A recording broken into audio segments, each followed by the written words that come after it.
بسم اللہ الرحمن الرحیم۔ مسجد نبوی کی تعمیر کے ساتھ ساتھ آپ صلی اللہ علیہ وسلم نے ازواج مطہرات کے حجروں کی بنیاد بھی ڈالی اور ابتدائی طور پر 2 حجرے تیار کرائے، ایک حضرت سودا بن زمعہ رضی اللہ عنہ اور دوسرا حضرت عائشہ صدیقہ رضی اللہ عنہ کے لیے۔ بقیہ حجرے بعد میں حسب ضرورت تعمیر ہوتے رہے۔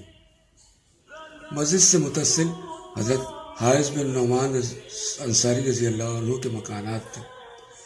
جب آپ کو ضرورت پیش آتی تو حضرت حارث آپ کو نظر کر دیتے، اسی طرح یک کے بعد دیگر تمام مکانات آپ کی نظر کر دیے۔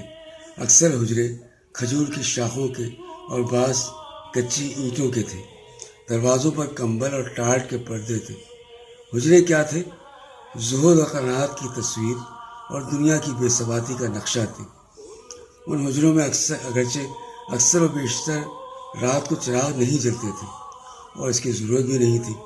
جن گھر میں اللہ کا دائی بشیر و نذیر اور سراج منیر رہتا ہو، وہاں بھلا کسی شمع اور چراغ کی کیا ضرورت؟